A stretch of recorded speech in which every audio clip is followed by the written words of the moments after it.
Look at this advertising. Come on. You can throw it back up there. Everybody take down their number. Seriously, don't get up there. I'm serious, man. Throw it back up there. Hey, everybody put their number in your phones. That way, and they've done good work for us. Good. And I know who I'm calling now. So for us, and this is something I was telling Derek, is, we're technicians too. And my goal in this to teach you something. If you come out of here with one thing, I've met my goal. And that's really where it's at. Because I'd rather you call us on something major. I know Chris does that quite a bit when it's something major. And I know we've had some fun things over at Villas. It's that if we can get you through these basics, save y'all some money, where y'all can get through it a little bit easier. That's the goal here. It's a partnership, right? Like let's work through this together. Because I'm busy too, and if I can keep my calls down on the basic stuff that y'all can take care of, then that allows me to be available Who's for you. Wesley again? Are you Wesley? I'm Wesley. Oh, that's your number. Yeah. Okay, cool. Yeah. When we started the multifamily division, it was me that was pushing it. So eventually, I'm going to have somebody, one of these fellas, I'm sure, that will take my spot in the multifamily division. So that way, we could be more responsive for you. Actually, I have a question for you in that. So in our world, when it comes to a vendor, like our suppliers, they have territory managers that we work with, and the territory manager is the sales rep for them. And if we need to get something done, we call them. You still have the supply house, they we call the counter, this and that, because y'all do that too. For us as an organization, do you like it better to call into a dispatch center or to be able to contact a territory manager that can help you through your problem? The manager, I would say. The manager? yeah, you build those relationships, and you don't know if you're getting on the When it comes to a dispatch phone tree center? or something, right? Yeah, So having that relationship, I think, is key for us because you have that back and forth, Yeah. right? And Yeah. you build that trust in the contractor, and I think that's important okay. for me, anyway. Do you see that in other contractors? Because I've only been in multifamily, how long now, Brian, would y'all say, like 2 years now, 2.5 years? It depends how big the company is. Okay, Like your big, SRTs or whatever. Yes, What's sir. the freaking commercials we always see? When you call Cornerstone Electric, not Cornerstone. What is it? Whatever. But those bigger companies that are all over the place. Okay. You're never gonna get. It's hard to get hold of somebody? Yeah. Okay, SRT, when you call sometimes, like I did it before last year, they give you the price on the phone. They don't even see the problem. They're like, okay, we'll charge you this to change the condenser. It doesn't matter if it's on the rooftop or whatever. They'll give you the price. If you agree, they'll come out.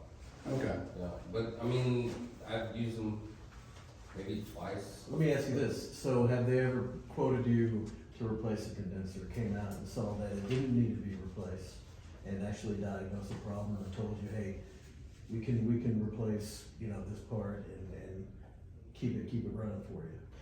No, because the only time I used them was for it was for the office for the gym. Okay.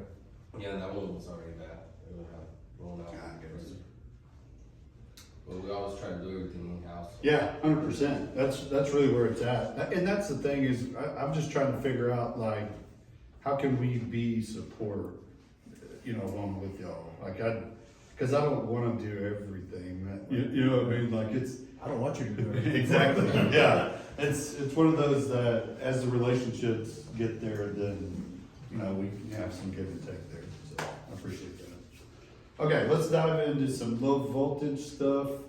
I don't know that we're gonna have time to really get into the refrigeration side of things. I've already given a little bit about it, but let's see how it goes. This is the main thing. Based on what we're seeing and the phone calls we get across all the multifamily locations that we go to, low voltage is one that really kicks everybody's butts. I can tell you, I've been on several of these where you're there 2 or 3 hours and it's a dead gum flip switch. It's like, what the heck? So yeah, this is where, training comes in and fixes this stuff. So let's dive into this. Was there any questions about the maintenance stuff before we get going? I tend to over exaggerate things, so I just wanna make sure you got that part. So in the low voltage, we're just gonna go over some basic operations, components, some tools, and some troubleshooting. I mean, we're gonna keep it simple. I like the KISS method. Keep it simple, silly. So before we go into the components of it, when I went through technician school, I went through a school here in the Metroplex, which was, there is a couple of Muncie Cooper, and then Tech Zone is where you went. I highly recommend y'all doing that if you get the chance. There's also a place up in Arkansas that's phenomenal. It's a week-long class that you can take. Hey guys, if you wanna do that, Yep. ask your managers to ask for it in the budget. Yeah.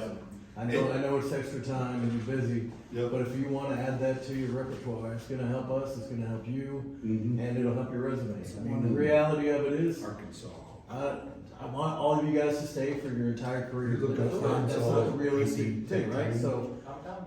And you're get pretty sure- yourself boosted, man. If you wanna move on, you wanna grow, add stuff to that resume. Heck and yeah. I mean, I'm all about it. I'll fight to get you guys whatever training you want, alright? That's cool. That's really cool that, And we pay for it, so. yeah, that is awesome. I highly recommend that, because, so in the fire service, what do you think allows a firefighter to run into a burning house? It's protective equipment. Protective equipment. So in order to get that protective equipment on, you gotta know how to use it, right? Just you. So that comes with training. So what I tell everybody in the fire service is risk comes down with training. That's really where it's at. And so the more you know about it, the lower your risk is. And that's anything that you do. And obviously that's why we're doing this. But if you think about that, so if you want to move a little bit quicker when it comes to the air conditioning season, then go learn a little bit more about it. Maybe in the off season, that's when you can go take these courses. There is one up in Arkansas. Did you find it? If you just put Arkansas technician training, it's one that I've sent some technicians to. There's advanced classes that they have. Like if you're like, I've been doing this for 12 years, and a few of y'all have, they have advanced troubleshooting that you can go to for a week. They have, they take care of the lodging. They have the buses that go to the lodges that take you to the training facility. They take care of the food while you're there. I think the only thing you really gotta take care of as far as per diem goes is like dinners, I think is it. That's the Arkansas one. Yeah, the one in Arkansas, yes. Is it Little Rock? I think so. Ultimate Technical School? Yep, Ultimate Tech Academy, that's it. They also do plumbing, they also do electrical, I believe, and AC. So I know some of y'all do some plumbing stuff as well, and electrical. All of it. This is a Like I place. said, jack of all trades is most of these guys, Yep. and myself Yep. included. So yeah, all right, so let's dig into this. This is where I was going at. When I was in technician school, it was a small, intimate class. There was like 8 of us in it, and this was, I think it was 3-4 week class. And I remember the guy was saying, when we got to this section, he goes, this is the best way to remember low voltage, is that low voltage brings in your high voltage. As long as you can remember that, low voltage brings in high voltage. Low voltage brings in high voltage. Everybody knows what a contactor is, right? Think about this. You got your low voltage on the side of it, right? That's what pulls in the contactor, which brings the 240 volt in, right? Low voltage brings in high voltage. If you keep that in the back of your mind all the time when you're doing your troubleshooting, your life will get a lot easier. Does that make sense? Low voltage brings in high voltage. And if you think about all the components within an AC unit, when you're looking at electrical, that's exactly how it works. Low voltage brings in high voltage. So, something that Derek wanted me to go over is, and I didn't get it in the PowerPoint time. So, when you start troubleshooting, we're gonna go into more stuff, and this is the spot that I feel like is good. you've gotta have a systematic approach when you're going to go troubleshoot an AC system, right?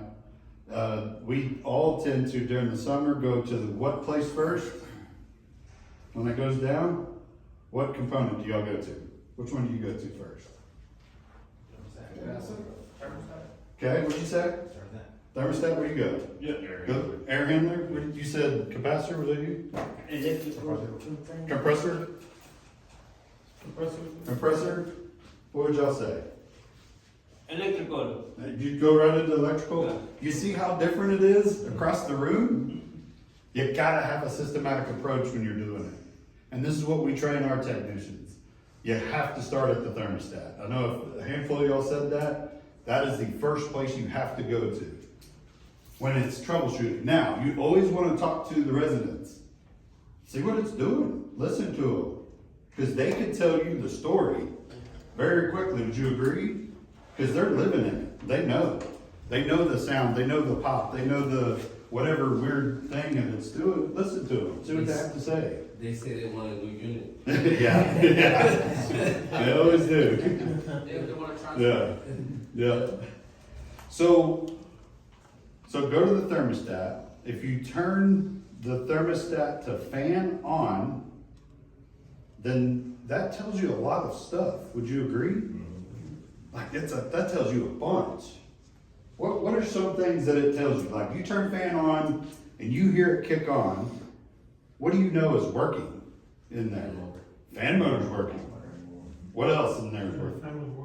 Fan motor's working. What else is in there? What tells that thing to come on? Board. You have 24 Fan hours. relay. You got 24 volts, right? Yeah. So you know your transformer's working, right? Like, it is crazy, all the stuff that you know right then as a technician, when that thing comes on, fan on. You could roll out a lot of stuff just by doing that. Would you agree? Yeah. So fan on. Then, what we do is we go look at the inside unit before we even go to the outside unit. Let's say fan doesn't come on. I'll give you a scenario, this happened to me several times. Let's say you go straight to the outside unit, before you even diagnose anything. Outside unit's running, put your gauges on. Holy shit, it's low. Let's say you only put the low side on, not the high side. And then you're like, oh, it's low. Start adding Freon. Drum upside down, by the way. Does everybody that has 410A, do you guys have flash chargers, do you have one of those that you could show? No, I don't. Well, so you're not adding liquid straight into the compressor? It'll turn it Yeah, into you're talking about the vapor, bubble, yeah. But anyways, go Yeah, on. so what happens is you're down there and you're adding a charge and you're like, my pressures are not going up, my pressures are not going, why is my pressures not going up? Then I'm gonna throw on my liquid side and you see that it's way up. You're like, oh my gosh, why is this not on? What the heck? And then all of a sudden it starts freezing up. You're like, what the heck? And then you go inside and you see that the blower's not going. Then you're like, oh crap. Now I gotta remove some Freon. Now we're overcharged, right? So you see why it's important? Like you have to go to that inside unit. You have to go see if it is going. I don't know if y'all carry Freon leak detectors. If you don't, I highly recommend having it because that'll tell the whole story very quickly. Because if you go in there, whether it's above the tub, a wall air handler, whatever it is, go get some eyes on it. What does that look like? And as a paramedic, whenever I would come up on a patient, I would look at that patient and say, is this patient sick or not sick? Y'all all know what somebody looks like when they're sick, right? If they're sick, I go to work. Are they breathing? Do they have good air circulation? If you have that kind of same mindset as a technician, you go and see how is that thing running? What does it sound like? Do I have airflow coming out? Is it making weird noises? Is there water dripping everywhere? Like it tells the story when you go look at it. Is the float switch, some of y'all I think have float switches on the units, ceiling savers we call them.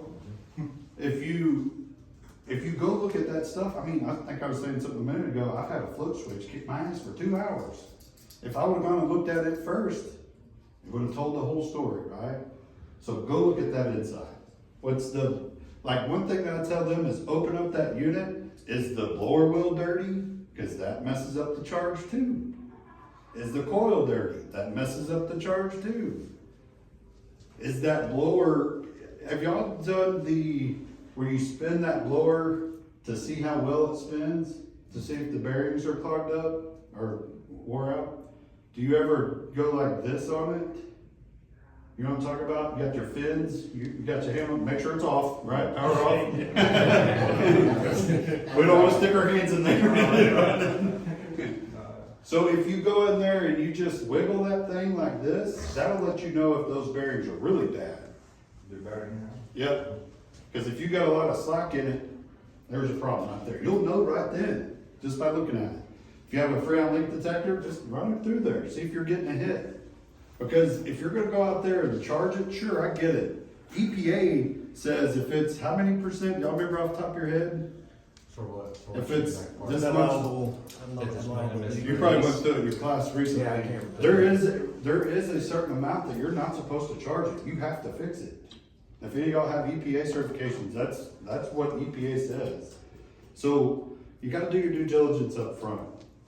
So you wanna check and see, is there any leaks in here? General overview of that. And I'm telling you, this happens quick. I'm going slow right now to explain it, but as a technician, like I said, fan on, you know this component, this component, this component, this component is working, just like that, right? So it's that quick when you open it up. Go look at it. How's things looking? Then go outside. Then go outside and see what's going on out there. There's a lot of stuff that you can check on that. Some of the things when you first open up one of the things I like to do, if it's running, I like to kneel down next to it, I put my hand on the suction and I put my hand over the top. What does that tell you? You don't even have to put gauges on it. That tells you if it's running too hot, if you put your hand over and the air's coming up and it is just hot, that means it's dirty, right? And if you have your hand on the suction line and it feels lukewarm, you're like, ooh, we may not have a good charge or something is not right. Or if it's super cold, man, if you get a hold of one that is super cold and everything is running, that's usually a dirty coil inside. Is usually what you find on that. You could do all that without even putting gauges on it, right?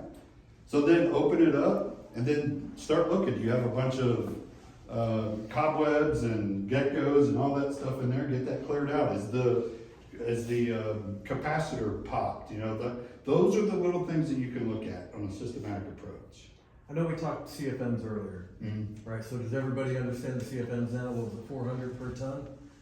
Do you guys use anemometers? Is it anemometer or anemometer? The airflow Manometer. Okay, that.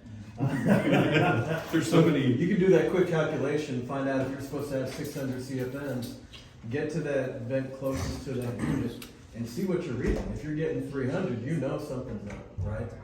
So start looking at airflow before anything. They do make one that would be cost effective for the guys or for the property to get, is they actually make one that plugs into your phone. Oh, hell yeah. And I believe that CPS makes the little plug-in one. Yep. It's not the best by any means. I mean, the one that we use is like $1,500, but this one's like $60, and you can plug it into your phone. And Jordan started out with it, and he would go and check CFM on vents, and it'll tell you. That's great. Yeah. I didn't know that existed. Yep.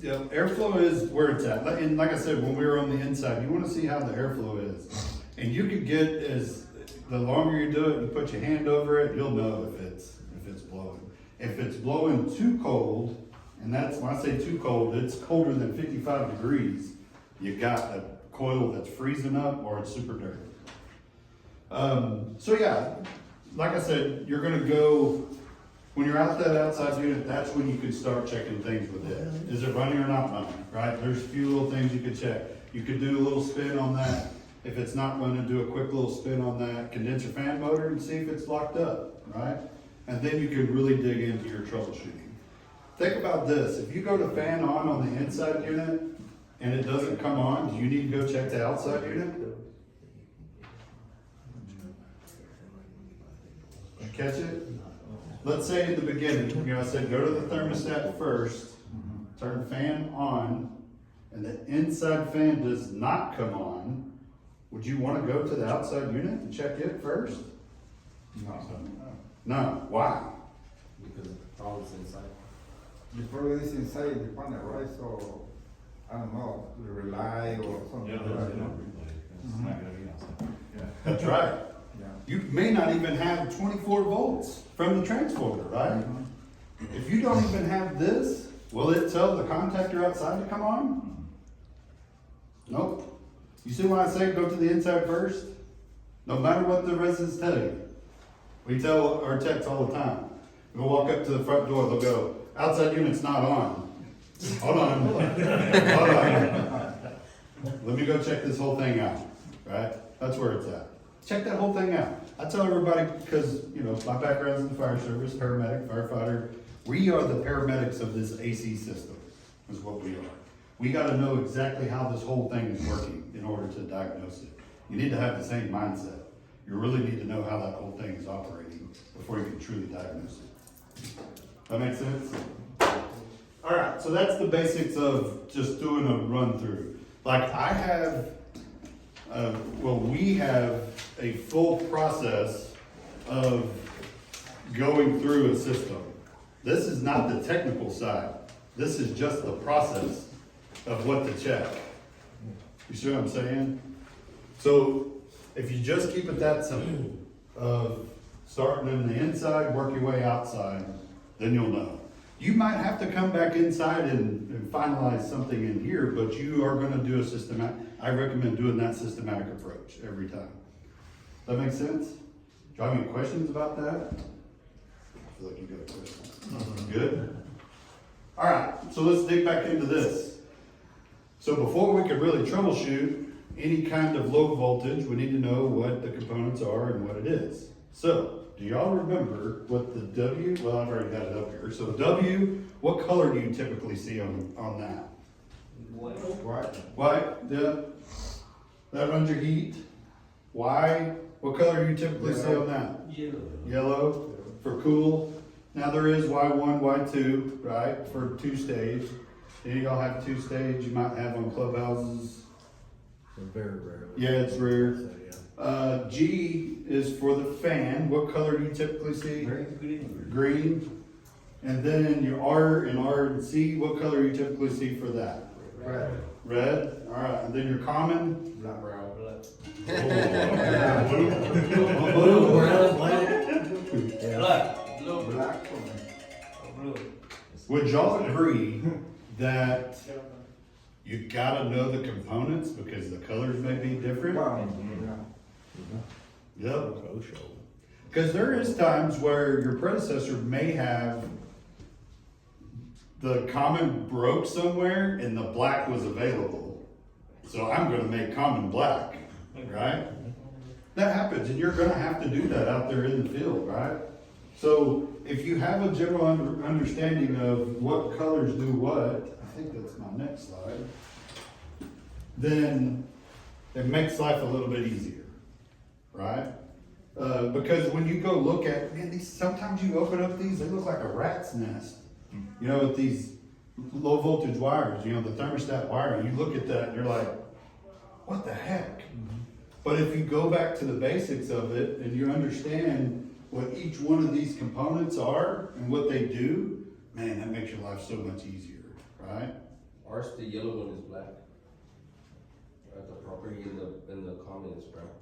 Oh, really? Yeah. So, like there's kind of an industry standard for a color, if you will. Residential common is always blue for the most part. Commercial common is typically brown. One thing that I'm gonna add to his notes there is when you guys are doing it, because it's typically one guy, one or two people per property per few hundred doors, right? Well, if you guys are the ones that are in there, you ran through 30 other doors by the time you guys go back to that one if there is an issue. And he said it, if there's a color discrepancy from a common, because now it's a black or it's a purple, write a note on that little panel. Give yourself a note, because when you do that low voltage and you're like, I know that I have these three conductors, whether it's purple, brown, black, these are all broken. Put a note, those colors, no continuity, they're broken. You cannot use them, so that it eliminates 30 more minutes of troubleshooting. Leave the note for yourself, and if not for yourself, for the next guy. I like that, that's a good point, yeah. So keep a Sharpie with you, so that way you can write it down real quick. Okay, so let's dive into some of the basics on this. So we typically want 18.6 or 18.8 on your thermostat wires. This is a conventional setup. This is not a heat pump setup. I think the next slide I have is heat pump. And I'm telling you, I am keeping this simple, very simple with this, okay? So how much voltage is typically on the RC and R? What is that volts that you typically see on that?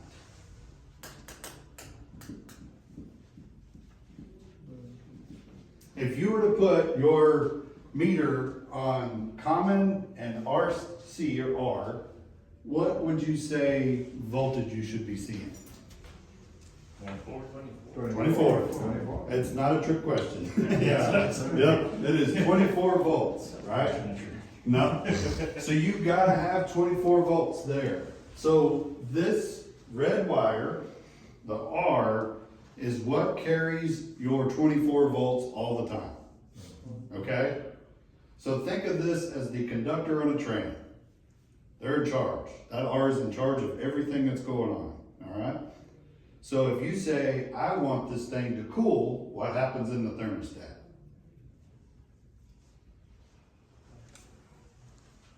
Now I'm getting into some good stuff. So what happens is it takes, it's connected in the backside of your thermostat. In the backside of a thermostat, what it's doing is it's connecting the 24 volts over to the Y, or the yellow for cool. It's saying, hey, I need you to come on. I need that contactor out there to come on because I need you to turn on that 240 volts. See what I'm saying? Low voltage brings Think in about high it as like a voltage. little mini contactor. Yep. Right? Is what's inside that thermostat. Yep. And then it also tells the G to come on. It gives that one 24 volts. So now this one, and this one all have 24 volts going to it from the thermostat. It tells each low voltage component to bring in the high voltage. That's how I check it when the thermostat, instead of replacing the thermostat, I pull out the yellow, the green, and the red wire. Yep, tie it together. If it turns on and starts cooling, the thermostat will fall. Yep. That's one of our troubleshoot things we're gonna be doing. We can take that one off the list. See, there's no reason. Yeah. Do you have that magnetic jumper? Did you bring it? We grab that bag. So that's where your jumpers will come in. Who's got jumpers? If you don't, go ahead and grab them. So they make these magnetic ones. You can take that one and pass it around. Those things are cool. Because then depending on the type, you can just magnet it to it and now you're jumpering your 24 volts over it. So those are cool. And or you could do these alligator clip ones. There's another one. So when you're using these, you're just bypassing the thermostat, just like you were saying, right? That's how you're able to do that. You can put them all together. If you don't want to take it apart, you can utilize this if you get to it. What was that? You have the key, what's it called? Yeah, that's back here too. So does this make sense when it comes into your low voltage? Now, let's say we want heat to come on. What does the R, where does it send the 24 volts to say I need heat to come on? It goes to the white, right? Most of the time, it only does that. Because then there's a component on the heat side that tells the fan to come on, right? Sometimes it'll have 24 volts go over to G and to R, but most of the time in heat mode, it is just telling the white to come on, right? Do you remember that? So when you're doing your troubleshooting in heat mode, this is where you need to be looking, and this is where you can do your jumpering. Now, if you have an old school thermostat, that doesn't have this jumper right here, you're gonna get your butt kicked in the winter time. Cause this is for heat, or this one's for cold, that one's for heat. So you gotta get a jumper. A lot of these newer models, it does it internally on the newer ones. They finally got smart. So I've had my butt kicked on that one. I'm sure y'all have too. If you don't have this jumper in Been here, there, that never worked. they won't work, especially when you're in the heat mode. Depending on where the heart's sitting without the jumper. So you gotta have that. So, to try to keep it as simple as I can, your common wire has to be connected to every single component. You have to think about power has to have a loop for it to continue. If that loop gets broken anywhere in the system, it won't work. There's been several times where I've been in here troubleshooting, thinking there was a problem on the cool side, but it was the common was broke. And gosh dang, I've gotten my butt kicked on the common wire not working. I'm sure Boy, you're not kidding. I'm sure y'all have. If you get that common broke, nothing works. So that's something you always gotta go look at. When we get into the boards, we're gonna go into different methods of troubleshooting.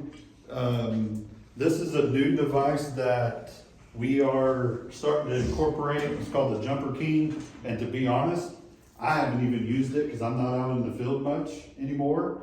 But these fellas have, and I'm telling you, and I think I was talking to you about this on the phone, but it has all these different devices that you can connect to it. And that way you can stay in one spot.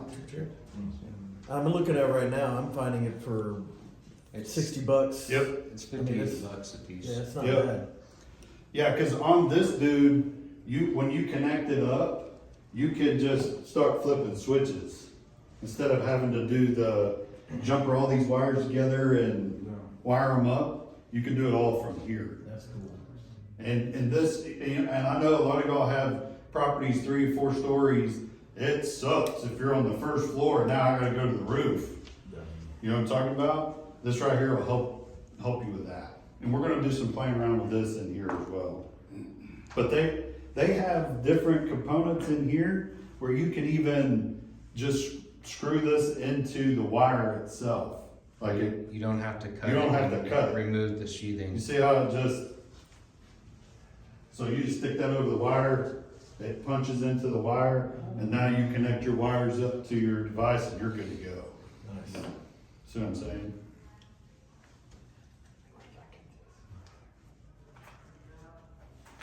I'm sorry, this is good. I'm loading up my cart right now.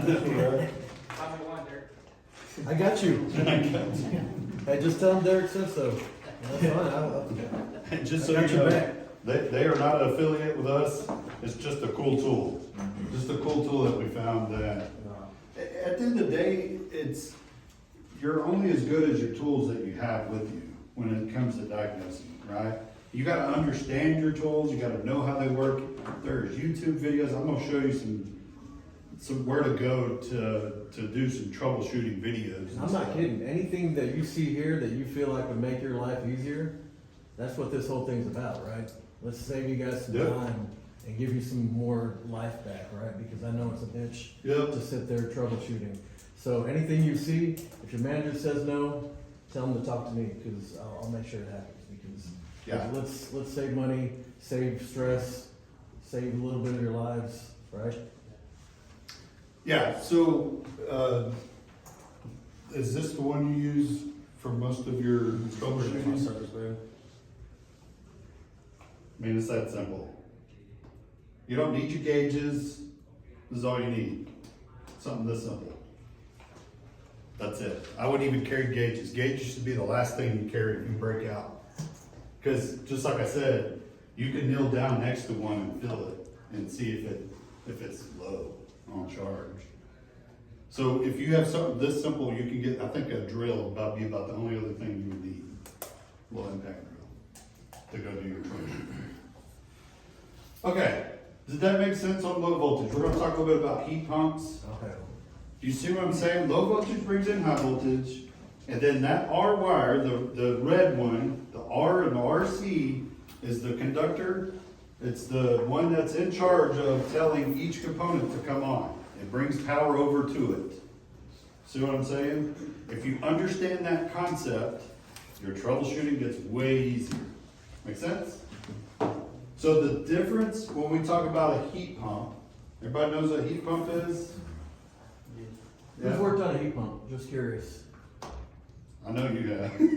Yours got heat pumps over there? No, it was when I He was there. He was there? Okay, I'm tracking. Heat pumps are a pain in the butt to work on if you don't understand them. The more you study them, the easier it gets. Remember I was talking about that risk profile? The more you learn about it, the lower the risk comes down. So really, there's a couple other components with this when it comes to a heat pump, and that's your O and then your auxiliary. Those are really the only two major things that are different. Auxiliary and emergency heat, it just depends on how you set it up.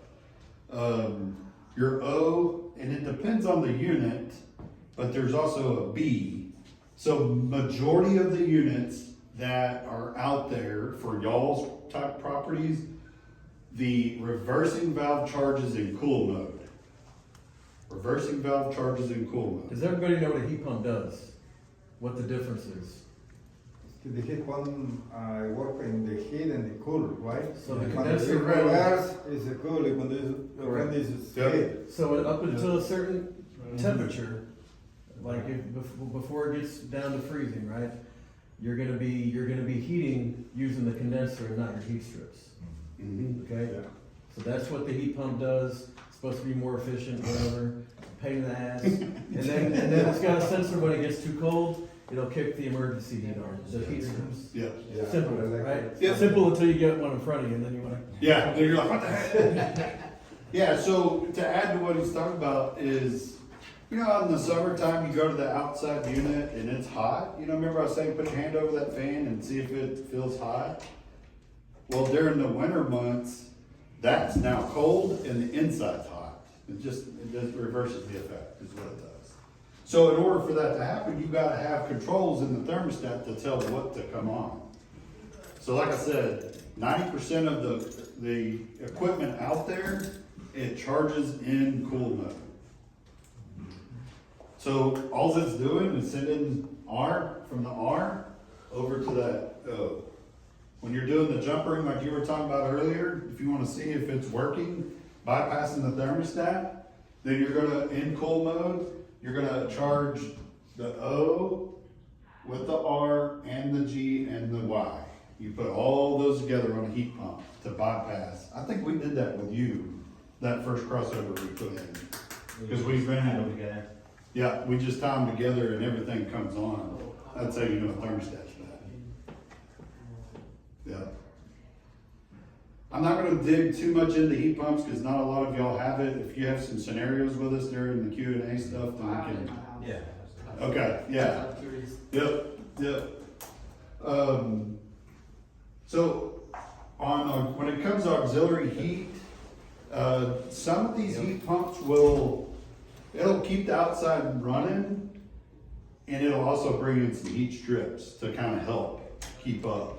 And then when it can't keep up anymore, when it's too cold outside, then it brings in all of the heat strips. Cause you might have just half of the heat strips running during the first phase. And then when it's like, I can't keep up, then it brings in the rest. Do they do come on at the same time sometimes? Yeah. Yeah, you'll get that every now and again. Does this make sense? So, what does the R do? Power? 24. Okay. What does the blue wire do? Fix the circulation. Keeps it circulating? The Yeah. So it's your common? Yeah. Yeah. Closes the loop. It closes the loop. Yep. Real quick, is everybody good with pizza coming in? Yeah. Yeah? Yeah, okay. What does the white wire do? turn the heat on, right? Does, we already talked about the yellow, what is the yellow do? Really for cooling compressor. Yeah. So whenever you tell that compressor to come on from the thermostat, what is it activating outside? And what is the contactor activating? Your 240 voltage. 240 volts, yeah? Then you could go downstream more. What in the 240 volts coming on? What else is coming on in the outside unit? Oh, your Fan. fan motor. Fan motor, what else? Compressor. Compressor, right? See how simple that is when it comes to low voltage? Low voltage brings in high voltage. Alright, any questions on this? So here are some of the components that you'll see out there. This one right here is a defrost control board. On your heat pumps, you'll see those outside.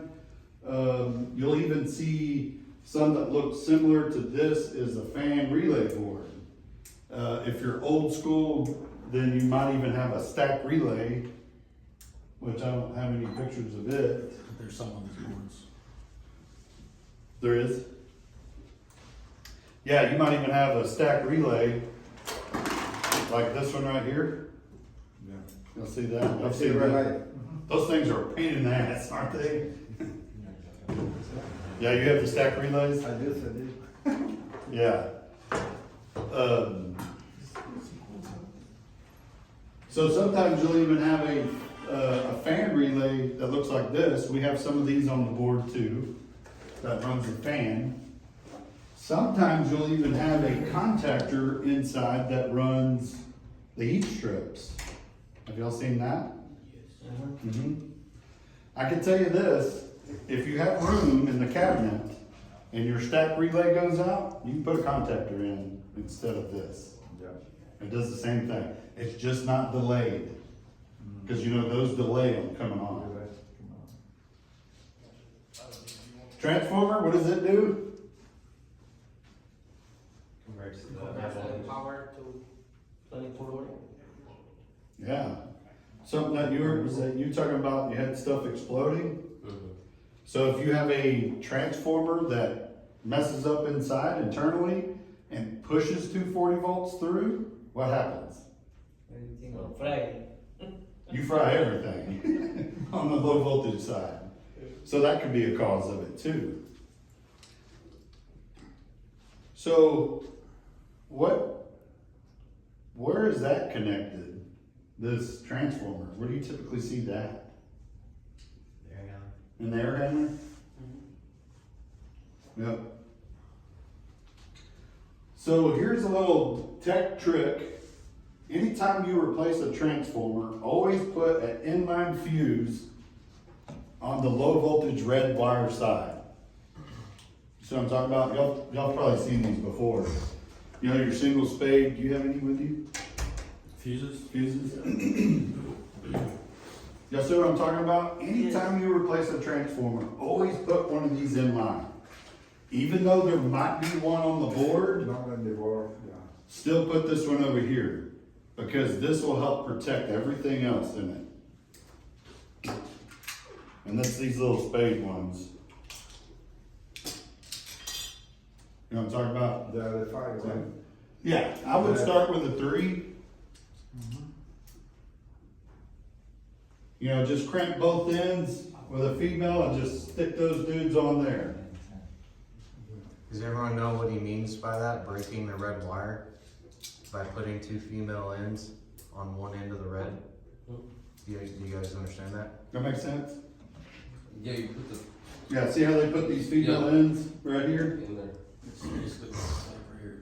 And I don't look at the transformer, I look at the board. Mm-hmm. Regular is in the board, when you see, you know. it's Right. gonna change. So that one will go out first before it hits the board. That's right. Yes. Because if you have too much going to the board, it'll fry that entire board. If you can save it here, that's very cheap, lot less time. Yeah. And if this thing's popped and you go put another one in and it pops again, it's time to start troubleshooting, right? Don't go put a bigger fuse in it. Because if you go put a bigger fuse in, you're gonna start frying stuff down down road, right? That's where these start coming in, because these actually have a 3 amp fuse internally on it. So this thing will pop itself, and this will help you do that troubleshooting. On our boards, we have this little popper right here. That's why we have it in here, just for training purposes. Yeah. Because you could use these for troubleshooting as well. I think, I have a 3 and 1 and a 5. yeah, this is an old one. I bought probably when I first started. I can't believe I've held on to it this long. $20 on Amazon. Yeah, this one does 2.2 amps is what this one trips at. So this, you can put this in line so that way you can start your troubleshooting methods, which we'll go through that here in a little while. These things are a lifesaver. Because you don't want to keep running back and forth with these little fuses, right? Y'all know what the thermostat does, right? Thermostat's just what tells what's going on out there, right? If you say I want to be at 70 degrees, then when it gets up to 71, depending on the settings, sometimes it's 2 degrees, it'll go up to 72, and then it'll say, all right, I need your yellow, I need your green to come on so we can start cooling. I gotta meet my temperature. That's what the thermostat's doing. I got a question. So people put the thermostat 63, they say, and sometimes outside is 110 degrees. And they want the AC to bring the cool to 63. It's possible or not? No. So a system is only designed, it's only designed to have a 20-degree difference. Yeah, from going in to out.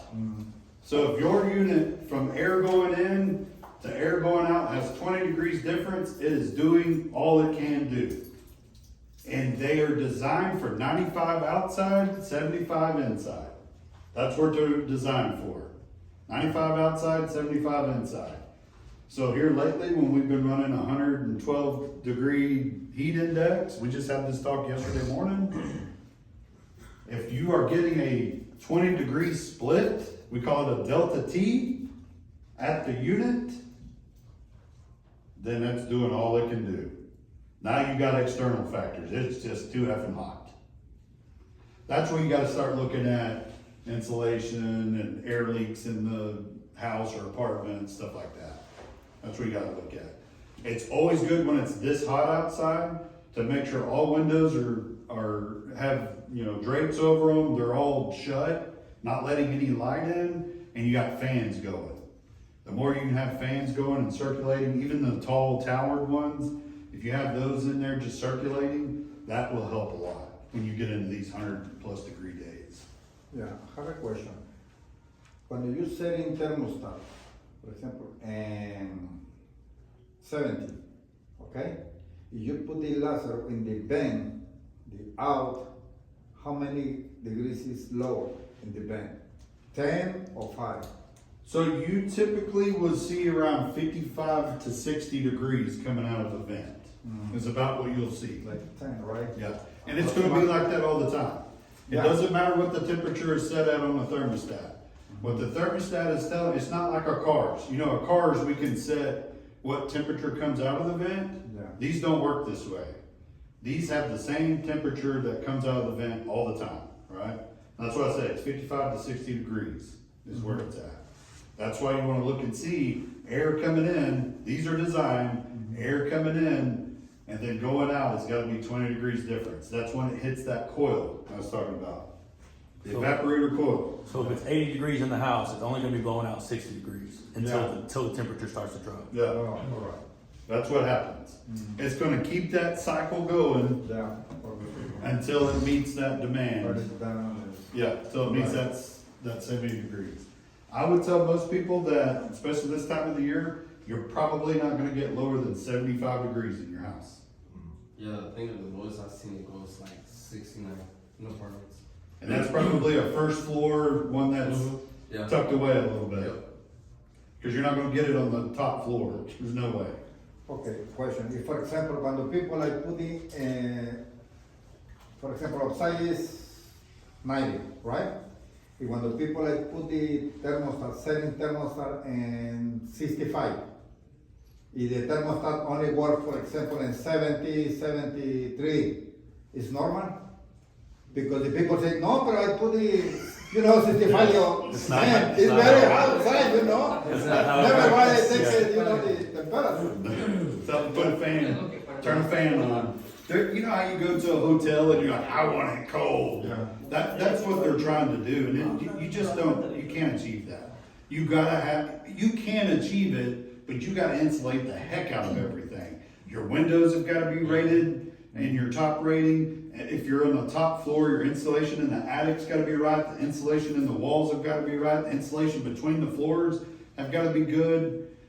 All of that plays a factor in meeting temperatures. Cause what we look at is if you are getting 20 degrees split, like you saw about your Delta T, it's doing what it's supposed to, then we gotta look and see if it's the right size unit. And then we also gotta look at, do we have the right insulation going on? Is there air leaks in it? Cause you can have windows that are leaking air out, right? It's just steadily blowing air out. Is the door sealed up good? That's stuff you gotta look at. How often are they in and out of their doors? Did they leave a window open? It's stuff like that you gotta look at. And in Texas, when the heat load is high like it has been, you ain't getting below 75. Some people be doing that. They're like, oh, they have the patio door open. They're like, my thermostat's not Yeah. coming down. Like, you have the door open. Yeah, or the windows, the small window, you forget the open or something. If people say, no, but I see the man, Yeah, checking, yeah. What's my time? 11:55. Or 10:55, sorry. 10:55, okay. That's enough. I'm like, damn, we're behind our pizza. Any questions about this so far? Are y'all tracking? All right. So here's some of the tools that you want to use. We've already been talking about this. This meter right here is your friend. Like, you got to have this meter with you. There's no way to accurately diagnose a system when you're This looking one at. is the same, the same work there, or it's different? I would always try to get ones that. Let me see. Man, did you get this at like Harbor Freight? Does it have it in it? Just to have it? It'll get you by, but I would work on getting one that has amps on it. Kinda like this one right here. Like mine. Yep. Something, I like field piece. Brian likes the fluke. Is it fluke? I thought I saw a fluke. This is a fluke. Yeah, this is an old one right here. This has been around a day. Is this yours? No, but I have this one. Okay, this has been around a day or two. This one right here is probably about 7 or 8, actually, no, a little older than that. This was probably 10 years old. I would tell you guys to buy the field piece ones like he has and like the one you have there. Yeah. The reason why, whether you buy that simple one or you get the bigger one that can do a little bit more, field piece has a warranty where if anything goes wrong with it, you send it in, they'll send you a new one. So the field piece warranty is really where it's at on your guys' end, and it's the best bang for your buck. That one looks like it's, After 5 years. that's the same one I have, probably newer model. That's a good one. Cause you can test, I'm telling you, you can test all kinds of stuff. You can check ohms, you can check microfarads, you can test the capacitor and see where it's at. You could do a lot with one of these.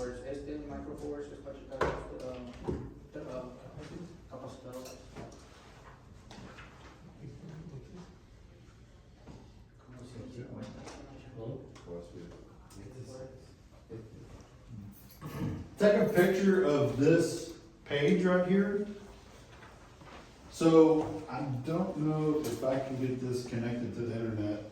So these are good, this is a good YouTube website that you can go to that, and you might, on your picture, you might be able to click the link from the picture. A lot of these phones are that smart. This channel right here, these are awesome channels to go to learn more about air conditioning. Like these guys here, they like if you get into something in the refrigerant cycle, I mean, everything you can think of when it comes to air conditioning, these guys have it on here. And some of these videos are quick 20, 30-minute videos, some of them are a couple hours long. But I'm telling you, like, this is some good stuff right here.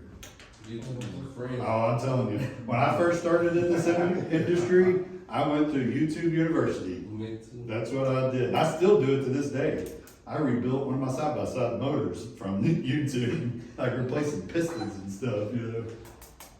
So yeah, this is good for troubleshooting.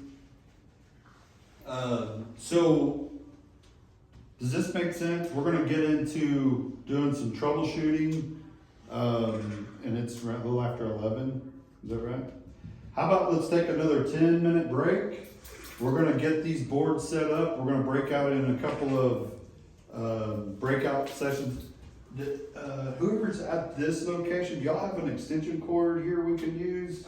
Can you? That'd be awesome if you grab one. We have one, we just didn't grab two.